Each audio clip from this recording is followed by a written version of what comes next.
नमस्कार साथियों, ये क्लास 11th के फर्स्ट चैप्टर की फोर्थ वीडियो है और इस के टॉपिक को अगर हम बारीकी से देखें तो हम लोग मेसोपोटामियाई सभ्यता के बारे में पढ़ रहे हैं।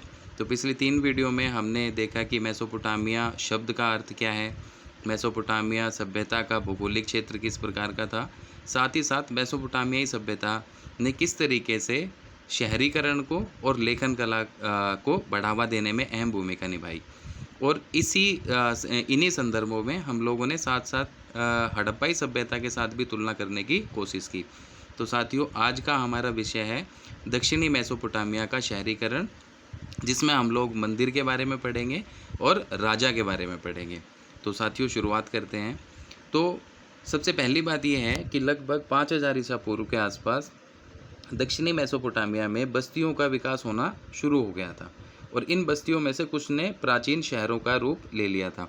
तो एक चीज़ हम जानते हैं कि जब भी हम शहरीकरण की बात करते हैं तो पहली चीज़ यही आती है कि कुछ लोग किसी स्थान के ऊपर आके रहना शुरू करते हैं।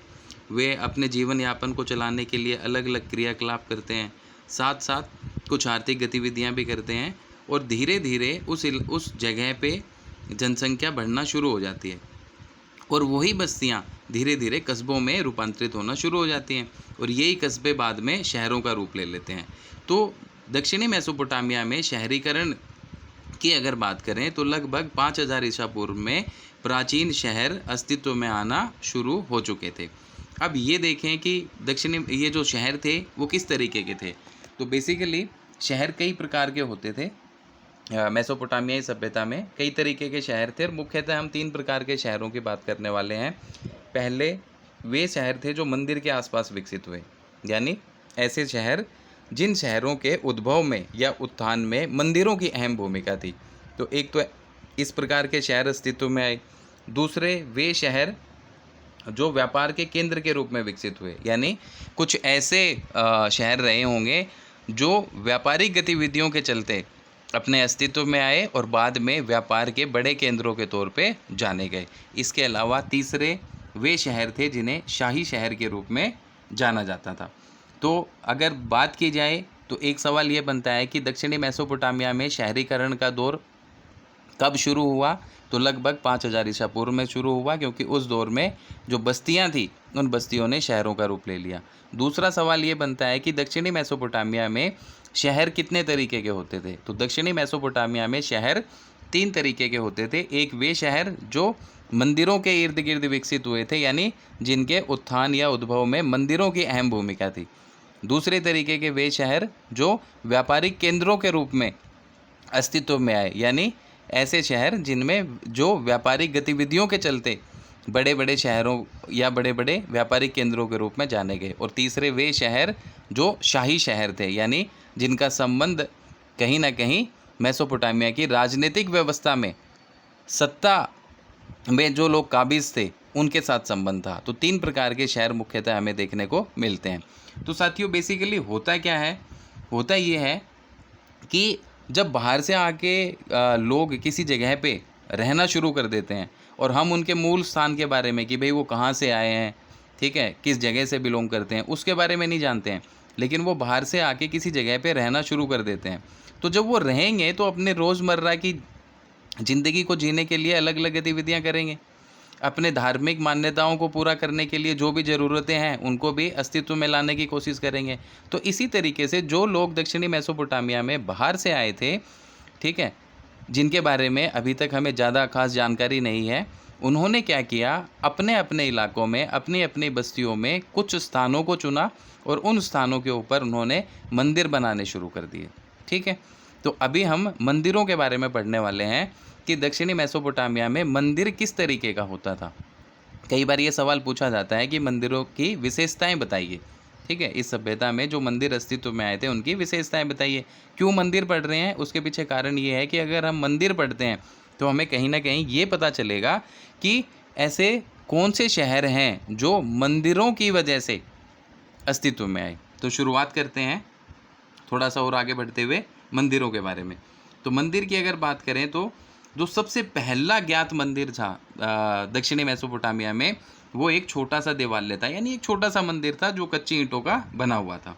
ठीक है, तो सबसे पहला ज्ञात मंदिर एक छोटा सा देवालय था और वो कच्ची ईंटों का बना हुआ था। अब हम सभी लोग जानते हैं कि मंदिर है तो जाहिर सी बात है देवी देवताओं की बात होगी। तो दक्षिणी मेसोपोटामिया में जो उर थे वो देवता के तौर पे जाने गए और जो इनाना थी वो देवी के रूप में जानी गई। ठीक है, तो उर और इनाना ये मंदिर के मुख्य देवी देवता हुआ करते थे। तो इनके बारे में देखते हैं। मंदिर विभिन्न प्रकार से देवी देवताओं के निवास स्थान होते हैं। बिल्कुल सही बात है, जिस तरीके से हम लोग अपने घरों में रहते हैं उसी तरीके से देवी देवताओं के अगर निवास स्थान की बात करें तो वो मंदिर होते हैं। ठीक है, जैसे उर को चंद्रदेव कहा गया था। ठीक है, और इनाना जो थी वो प्रेम और युद्ध की देवी थी। तो देवता उर थे और जो देवी थी वो इनाना थी। इनाना को युद्ध और प्रेम की देवी के रूप में जाना जाता था और उर को चंद्रदेव के रूप में जाना जाता था। साथियों, सबसे बारीक चीज़ ये है कि इन देवताओं को वहाँ के लोग अपने हर एक वस्तु का स्वामी मानते थे। वहाँ के लोगों का ये मानना था कि जो भी वस्तुएं उनके पास हैं उन वस्तुओं का असली स्वामी वो खुद ना होके उनके देवी देवता हैं। ठीक है, तो समय के साथ क्या हुआ, जैसे जैसे ये बस्तियाँ विकसित होना शुरू हुई वैसे वैसे ये जो छोटे छोटे प्राचीन मंदिर थे ये मंदिर भी बड़े होने शुरू हो गए, ये भी विकसित होना शुरू हो गए। समय के साथ ये मंदिर बड़े होते गए और इनके खुले आंगन के चारों ओर कई कमरे बना दिए गए। शुरू में छोटे छोटे देवालय होते थे, एक छोटा सा मंदिर होता था जिसमें देवी देवता की मूर्ति होती थी। लेकिन जैसे जैसे जो विकास का एक दौर था वो शुरू हुआ तो उस विकास के दौर का प्रभाव मंदिरों के ऊपर भी पड़ा और मंदिर भी पहले की तुलना में ज़्यादा बड़े होते गए। और बड़े किस तरीके से हुए कि जो मुख्य स्थान था जहाँ पे देवी देवता की मूर्ति होती थी उसके चारों तरफ और कमरे बना दिए जाते थे। और ये सारी चीज़ें आज के मंदिरों में हम स्पष्ट तौर पे देख सकते हैं। तो ये हमारे लिए कोई नई चीज़ नहीं है, मतलब कोई रटने वाली चीज़ नहीं है, सिर्फ समझ वाली बात है। अब हम जानते हैं कि जो मंदिर होता है, मंदिर के अंदर केंद्र बिंदु कौन होगा। तो मंदिर के अंदर केंद्र बिंदु होगा जिस भी देवी का जिस भी देवता का वो मंदिर है तो उसी देवी या देवता को उस मंदिर का केंद्र बिंदु कहा जाएगा। तो जो देवता होते थे वो मंदिर के केंद्र में होते थे, देवता पूजा का केंद्र बिंदु होता था। लोग देवी देवताओं के लिए अन्न दही मछली ये सब लाते थे। अब जैसे आज के दौर में हम मंदिरों में प्रसाद चढ़ाते हैं, ठीक है, उसी तरीके से उस समय मेसोपोटामिया के लोग क्या करते थे, अपने देवी देवताओं की जब उपासना करते थे मंदिरों में जाते थे तो वो अन्न चढ़ाते थे, वो दही चढ़ाते थे, वो मछली चढ़ाते थे। तो इस तरीके का चढ़ावा उन मंदिरों में चढ़ाया जाता था। तो ये एक दूसरी विशेषता हमारे सामने हो गई। तीसरी चीज़ आराध्य देव। आराध्य देव मतलब वे देवी देवता जिनको लोग मानते थे, उन्हें खेतों, मत्स्य क्षेत्र और स्थानीय लोगों के पशुधन का स्वामी माना जाता था। यानी जो देवी देवता थे उन देवी देवता को वहाँ के स्थानीय लोग अपने पशुधन का मालिक या स्वामी मानते थे, अपने मत्स्य क्षेत्रों का स्वामी मानते थे, अपने खेतों का स्वामी मानते थे, अपने घर बार का स्वामी मानते थे। यानी एक तरीके से अपने हर एक वस्तु का मालिकाना हक उनके देवी देवता के पास होता था। ऐसी उन लोगों की मान्यता थी जो मेसोपोटामियाई सभ्यता के निवासी थे उस दौर में। इसके अलावा जब लोग मंदिर जाते थे और चीज़ें चढ़ाते थे वहाँ पे, तो उसी में क्या होता था कि जो कृषि उपज है, यानी कृषि के क्षेत्र में जो भी उपज होती थी उस उपज को मंदिर में चढ़ाया जाता था। अब क्योंकि मंदिर पहले की तुलना में और ज़्यादा बड़े हो गए हैं तो इन मंदिरों में ही उस कृषि उपज को, जो कि एक तरीके से कच्चा माल है, उस कृषि उपज से दूसरी वस्तुएं बनाने का काम किया जाता था। तो रॉ मटेरियल से फिनिश्ड गुड्स बनाने का काम मंदिरों में ही किया जाने लगा। तो इस बात से हम अंदाज़ा लगा सकते हैं कि मंदिरों की भूमिका या उनका महत्व कितना ज़्यादा उस समय बढ़ चुका था। तो इसी चीज़ को हम देखते हैं। समय आने पर उपज को उत्पादित वस्तुओं में बदलने की प्रक्रिया, जैसे तेल निकालना, अनाज पीसना, सूत काटना, ऊनी कपड़ों को बुनना आदि, ये सारी की सारी प्रक्रियाएं मंदिरों में ही की जाती थी। तो ये भी मंदिर की एक महत्वपूर्ण विशेषता थी कि जो भी कृषि उपज मंदिर में चढ़ाया जाता था उस कृषि उपज को उत्पादित वस्तुओं में बदलने की सारी प्रक्रिया को अंजाम देना, सारी की सारी प्रक्रिया को अंजाम देने का काम मंदिरों में ही किया जाता था। और कैसे कैसे काम होते थे तो वो हमारे सामने 2-3 एग्जाम्पल हैं कि अनाज पीसा जाता था वहीं पे, कताई का काम वहीं किया जाता था, बुनाई का काम वहीं किया जाता था, साथ साथ तेल निकालने का काम भी मंदिरों में ही किया जाता था। मंदिरों ने धीरे धीरे मुख्य शहरी संस्था का रूप ले लिया। अब जब इतने बड़े पैमाने पे सारी की सारी चीज़ें मंदिरों के अंदर होंगी तो क्या होगा, मंदिर जो है वो उन गतिविधियों का केंद्र बिंदु बन जाएगा। अब जब मंदिर उन गतिविधियों का केंद्र बिंदु बनेगा तो जाहिर सी बात है मंदिर जो है वो एक संस्था का रूप ले लेगा, एक सामाजिक संस्था का, एक शहरी संस्था का रूप ले लेगा। तो दक्षिणी मेसोपोटामिया में भी यही हुआ कि मंदिरों ने धीरे धीरे मुख्य शहरी संस्था का रूप लेना शुरू कर दिया था। और इसके साथ साथ मंदिर में कितनी वस्तु कितनी मात्रा में चढ़ाई जा रही है और उस वस्तु से कितना माल तैयार किया जा रहा है और उस सामान को कहाँ भेजा जा रहा है, इन सारी की सारी चीज़ों का रिकॉर्ड रखने का काम भी मंदिरों ने शुरू कर दिया था। तो यही कारण था कि जो मंदिर थे वो मुख्य शहरी संस्था के रूप में जाने गए और मंदिर वस्तुओं के आवंटन और वितरण के लिखित अभिलेखों के पालक के रूप में भी अपने क्रियाकलाप बढ़ा चुके थे। यानी जो चीज़ मैंने आपको बताई कि कौन कौन सी वस्तुएं चढ़ाई जा रही हैं, कौन सा व्यक्ति उन वस्तुओं को चढ़ा रहा है, कितनी मात्रा में चढ़ा रहा है, उससे कौन सा सामान बनाया गया और उसको कहाँ वितरित किया गया, इस सारी की सारी चीज़ों का रिकॉर्ड जो है वो रखने का काम कहाँ शुरू हो गया था, तो वो काम शुरू हो गया था मंदिरों के अंदर। तो साथियों, ये मंदिरों की कुछ विशेषताएं थी। हालांकि अगर देखा जाए तो कहीं ना कहीं हमें एक चीज़ समझ में आ जाती है कि मंदिर जो हैं वो एक तरीके से व्यवस्थापक के तौर पे काम करना शुरू कर चुके थे।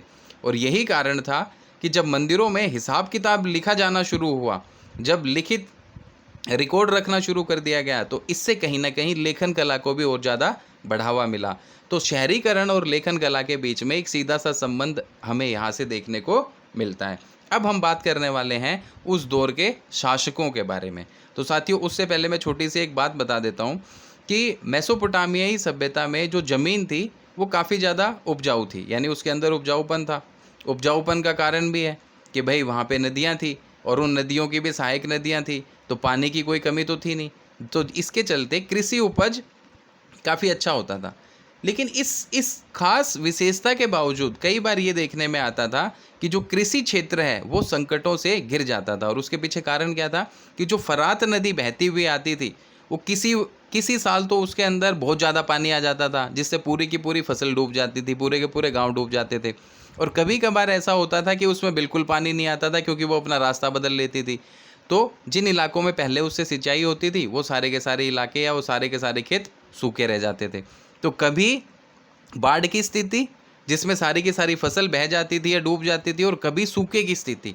तो ये कहीं ना कहीं एक प्राकृतिक कारण था जिसके चलते कृषि क्षेत्र को कई बार संकटों का सामना करना पड़ा। और इस बात के पुरातात्विक साक्ष्य भी हमें मिलते हैं कि मेसोपोटामिया के इतिहास में गांव समय समय पे पुनः स्थापित किए जाते थे। अब इस प्राकृतिक आपदा के अलावा कई और भी समस्याएं थी जिनको हम मानव निर्मित समस्याएं भी कहते हैं। वो क्या थी, तो उसको भी देख लेते हैं कि जो लोग इन नदियों की धाराओं में ऊपर की तरफ रहते थे तो वो क्या करते थे, अपने आसपास की जो जल धाराएं होती थी, ठीक है, उन जल धाराओं को अपने खेतों की तरफ मोड़ लेते थे ताकि उनके खेतों को ज़्यादा से ज़्यादा पानी मिले। अब उन लोगों का क्या होगा जो लोग उसी धारा के निचले क्षेत्र में रह रहे हैं, तो उनके साथ स्पष्ट तौर पे यही होगा कि भाई उनको जो है पानी नहीं मिल पाएगा। ठीक है, तो एक तो ये मानव निर्मित कारण हो गया कि जो लोग ऊपरी जो जल धाराएं थी उनके ऊपरी इलाकों में रहते थे वो क्या करते थे, नदियों की धाराओं का मुख अपने खेतों की तरफ मोड़ लेते थे, अपने गाँव की तरफ मोड़ लेते थे, जिसके चलते उनका काम तो चल जाता था, पर जो लोग निचले क्षेत्रों में रहते थे उन तक पानी नहीं पहुंच पाता था। तो इस वजह से भी संकट की स्थिति पैदा हो जाती थी। इसके अलावा क्या होता था कि कई बार, अब नदी है, नदी अपने साथ बहती हुई आती है तो अपने साथ गाद लेके आती है जो काफ़ी ज़्यादा उपजाऊ होता है। बाढ़ का पानी जब सूखता है तो वही गाद, वही सिल्ट खेतों में डिपॉजिट हो जाता है, और उसके बाद जब उसके ऊपर खेती की जाती है तो उससे काफ़ी ज़्यादा अच्छा एग्रीकल्चरल प्रोडक्शन होता है। तो लोगों का काम ये था कि भाई नदियों में ये जो गाद आ रही है इसको समय समय पे साफ़ करते रहें। ठीक है, तो जो लोग अपने हिस्से का काम नहीं करते थे, यानी जो जल धारा है उसके रास्ते में जो भी गाद थी उसको हटाने का काम नहीं करते थे, तो उसकी वजह से क्या होता था कि पानी का बहाव नीचे की तरफ जाना बंद हो जाता था। तो जब बहाव रुक जाता था तो फिर से नीचे के इलाकों में रहने वाले लोगों को पानी नहीं मिलता था। तो इसलिए मेसोपोटामिया के उस दौर के देहाती क्षेत्रों में ज़मीन और पानी के लिए बार बार झगड़े होना शुरू हो गए थे। ठीक है, तो कहीं ना कहीं कृषि क्षेत्र को प्राकृतिक आपदाओं का सामना करना पड़ रहा था और साथ साथ मानव निर्मित आपदाओं का भी सामना करना पड़ रहा था, और यही जो था वो उन ग्रामीण क्षेत्रों के बीच में झगड़े का मुख्य कारण बना। अब इस झगड़े की वजह से ही जो शासक वर्ग है उसका अस्तित्व होता है। तो उसी चीज़ को हम लोग जानेंगे कि राजा किस तरीके से अस्तित्व में आए। तो देखते हैं क्या चीज़ है। मेसोपोटामिया के देहातों में ज़मीन और पानी को लेकर अक्सर झगड़े हुआ करते थे। अब मैंने आपको बताया झगड़े क्यों होते थे, तो झगड़े होते थे प्राकृतिक आपदाओं की वजह से या विपदाओं की वजह से, साथ साथ मानव निर्मित कारणों की वजह से। वही चीज़ यहाँ लिखी है, इन झगड़ों के लिए कई बार प्राकृतिक विपदाएं जिम्मेदार होती थी और कई बार मानव निर्मित कारण भी जिम्मेदार हुआ करते थे। अब जब झगड़े हुए तो दो समूहों के बीच में झगड़ा होगा। ठीक है, तो जब दो समूहों के बीच में झगड़ा होगा तो जाहिर सी बात है किसी एक समूह की जीत होगी, किसी एक समूह की हार होगी। ठीक, तो देखते हैं इस हार और जीत से क्या फ़र्क पड़ता है। इन लड़ाइयों में जो मुखिया जीत जाते थे वे अपने साथियों और अनुयायियों को लूट का माल बांटकर खुश कर देते थे। अब जाहिर सी बात है, हम किसी के लिए लड़ेंगे और हमारा ग्रुप अगर जीतता है तो हमें कुछ ना कुछ इनाम तो मिलना चाहिए।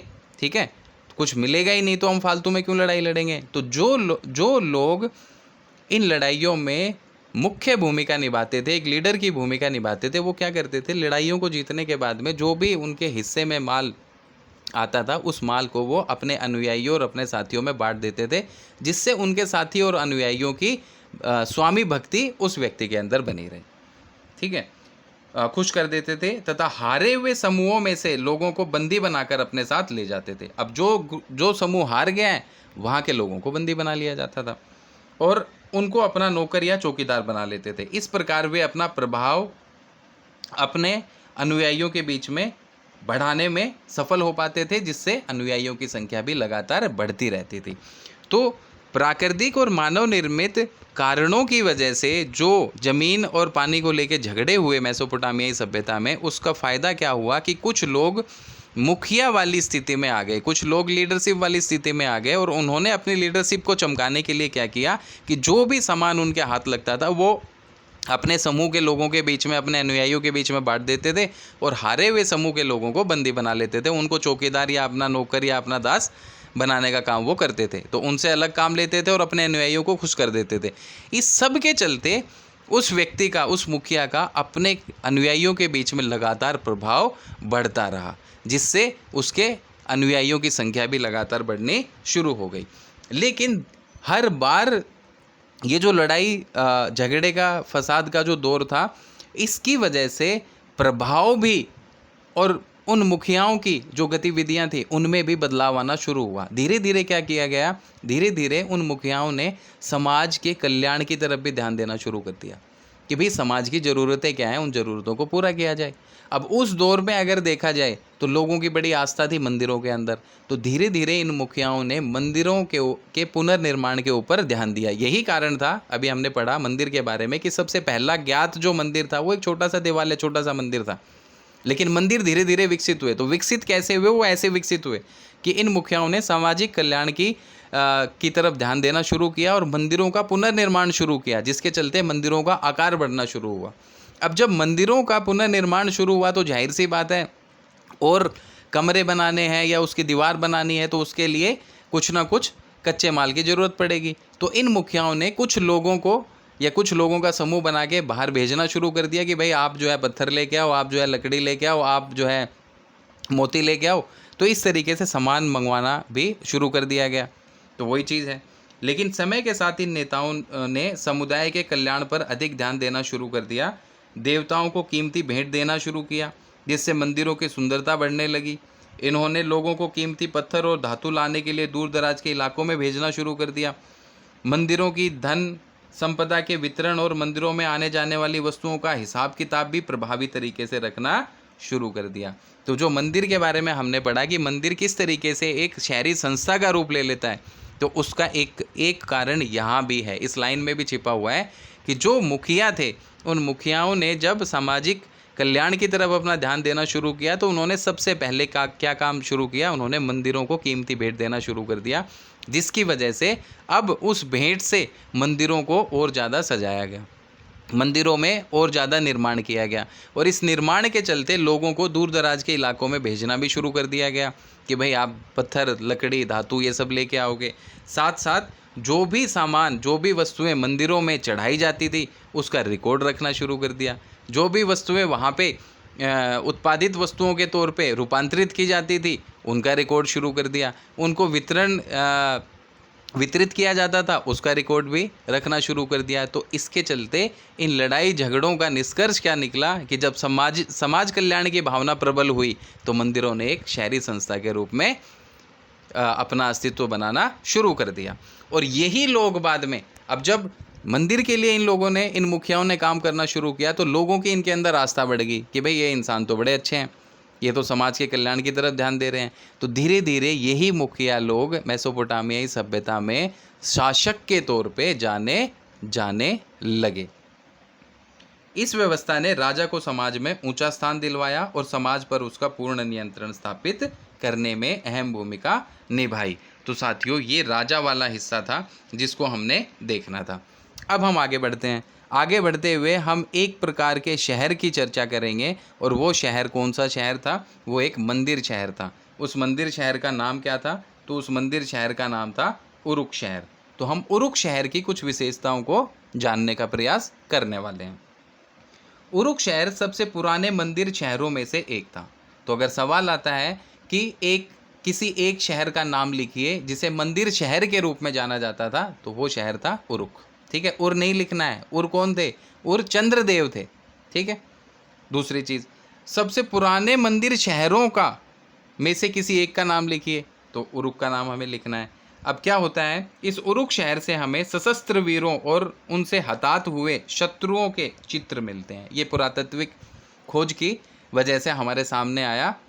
हमारे पुरातत्वविदों ने जब मेहनत की तो हमारे सामने ये चीज़ें आई कि जो उरुक शहर था, एक तो वो सबसे प्राचीन मंदिर शहर था। दूसरी चीज़, इस शहर से कई सारे साक्ष्य मिले और वो साक्ष्य क्या मिले कि सशस्त्र वीरों और उनसे हताहत हुए शत्रुओं के चित्र मिलना शुरू हुए। अब जब ये चित्र मिले तो इनकी व्याख्या की गई। इतिहासकारों ने इनको इंटरप्रेट करने का कोशिश किया उस दौर में जो एविडेंसेस मिले उनके साथ, और ये बात हमारे सामने रखी कि कहीं ना कहीं ये लोग जो थे, जिनके चित्र हैं, ये वीर थे, और जो लोग घायल अवस्था में दिखाई दे रहे हैं या मृत अवस्था में दिखाई दे रहे हैं, ये कहीं ना कहीं उस लड़ाई या झगड़े की वजह से मारे गए या घायल हुए। तो ऐसे एविडेंसेस हमारे सामने आना शुरू हुए।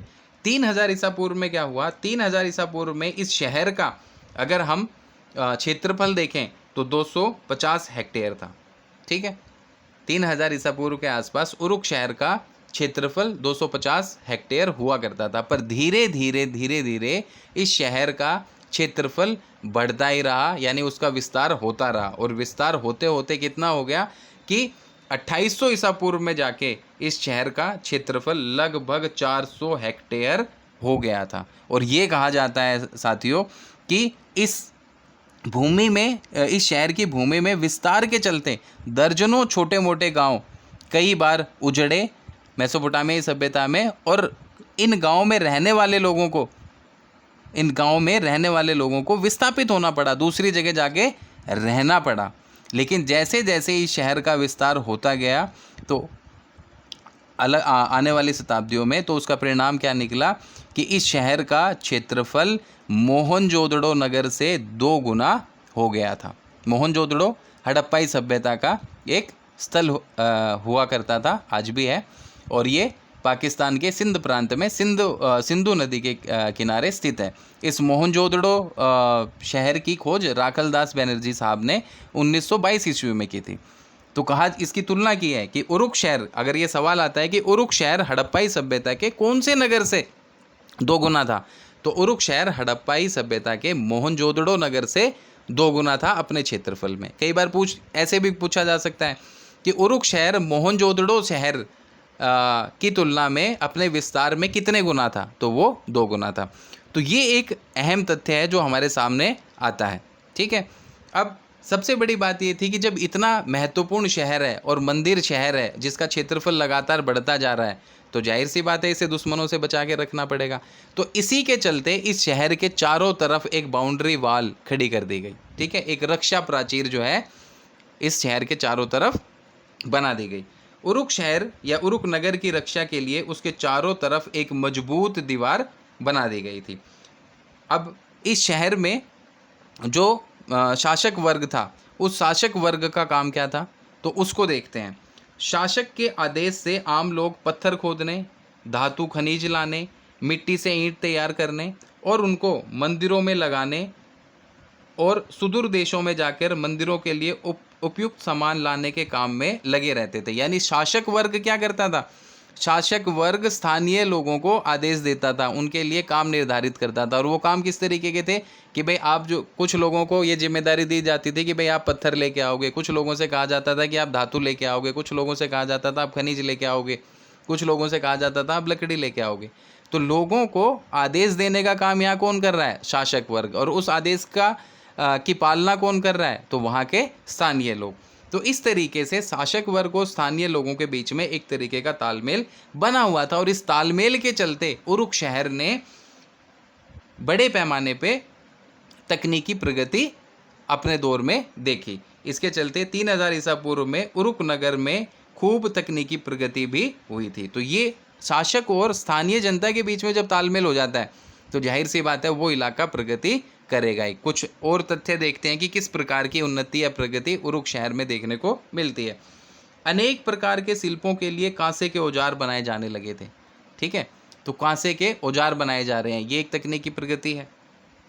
वास्तुविदों ने ईंटों के स्तंभों को बनाना सीख लिया था, जो वास्तुकार थे, ठीक है, जिनका काम वास्तुकला को और ज़्यादा निखारना और ज़्यादा विकसित करना था, उन्होंने क्या करना शुरू कर दिया, उन्होंने ईंटों के स्तंभ बनाना, ईंटों के कॉलम बनाना शुरू कर दिया, ठीक है। सैकड़ों लोगों को चिकनी मिट्टी के शंकु बनाने के काम में लगाया जाता था। यानी चिकनी मिट्टी के जो कोन थे, उन कोन को बनाने का काम किसे करना पड़ता था, स्थानीय लोगों को। और आदेश कौन देता था, शासक देता था। तो इस कार्य में भी बड़े पैमाने पे लोगों को लगाया जाता था। अब काम क्या है इन शंकुओं का, एवं ही फालतू में बनाए जा रहे हैं।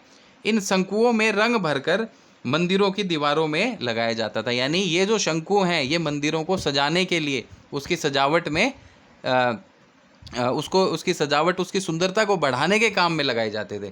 इसलिए शंकु बनाने का काम किया जाने लगा। वास्तुविदों ने ईंटों के स्तंभ बनाना सीख लिए। बड़े पैमाने पे कांसे के औजार बनाना शुरू कर दिए गए थे। तो इस तरीके के बदलाव इस शहर ने अपने समय में, यानी लगभग 3000 ईसा पूर्व के आसपास देखे थे। तो उरुक शहर की ये कुछ विशेषताएं थी। तो साथियों आज के लिए इतना ही। नेक्स्ट वीडियो में हम लोग मोहर के बारे में पढ़ेंगे और थोड़ा और आगे बढ़ते हुए एक अन्य शहर के बारे में पढ़ेंगे। आशा करता हूँ वीडियो पसंद आई होगी। अगर आपको वीडियो पसंद आई है तो प्लीज़ लाइक करें, शेयर करें, सब्सक्राइब करें। Thank you.